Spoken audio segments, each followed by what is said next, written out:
দুর্গাপুজো কমিটির পাশাপাশি সাউন্ড সিস্টেমের মালিক ও অপারেটরদের নিয়ে মিটিং লোকপুর থানায়।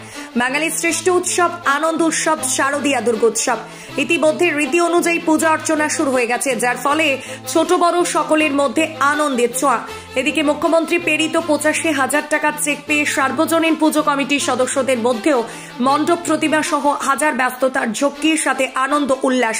সেই আনন্দ ঘন মুহূর্তগুলি যেন সকলে মিলেমিশে ভাগ করে উপভোগ করে তার প্রচেষ্টায় সচেষ্ট বীরভূম জেলা পুলিশ প্রশাসন।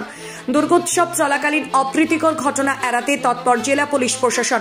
তাই তো দফায় দফায় বিভিন্ন পুজো কমিটির সদস্যদের নিয়ে আলোচনা। শুধু তাই নয়, সাউন্ড সিস্টেমের মালিক ও অপারেটরদের নিয়ে আলোচনা অনুষ্ঠিত হয় লোকপুর থানার পক্ষ থেকে শনিবার। উল্লেখ্য, শুক্রবার স্থানীয় থানা এলাকার নাকরাকোন্দা ও রূপসপুর অঞ্চলের দুর্গাপূজা কমিটির সদস্যদের নিয়ে সভা হয়।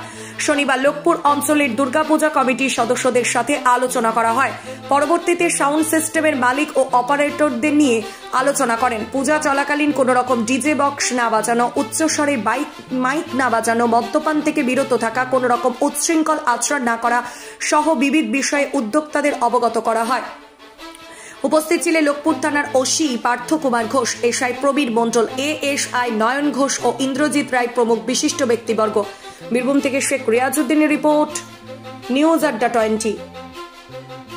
পুজো কমিটির সদস্য বা সম্পাদক, সভাপতি কমিটি, আগত আমার মাস্টারমশাই এবং বিভিন্ন সমাজসেবীগণ এবং বিভিন্ন রাজনৈতিক দলের সদস্য, আসন্ন শারদীয়া সকলকে জানাই শুভেচ্ছা, প্রীতি, ভালোবাসা, নমস্কার। বেশ কয়েকদিন আগে এই থানায় আমরা উপস্থিত হয়েছিলাম। সরকার কর্তৃক কিছু পুজো কমিটিকে পুজোটা যাতে সুন্দরভাবে, সুশৃঙ্খলভাবে, মর্যাদার সঙ্গে, সম্মানের সঙ্গে পালিত হয়, অনুদান দেওয়া। আমরা কাগজে দেখলাম যে গোটা পশ্চিম বাংলায় প্রায় 41,000-এর উপর পুজো কমিটি এবং তাদেরকে একটা অর্থ দেওয়া হয়েছে। কি জন্য অর্থ দেওয়া হয়েছে না, আমরা দেখেছি বিগত দিনে যে আমাদের যে প্রত্যন্ত অঞ্চলের মানুষজন, তারা কিন্তু পুজোটা শ্রদ্ধার সঙ্গে পালিত করত, কিন্তু বাহ্যিক যে একটা আনন্দের পরিকাঠামো দরকার সেইগুলো কিন্তু করতে পারা যেত না। সেই জন্য আমাদের আজকে ধন্যবাদ জানাই।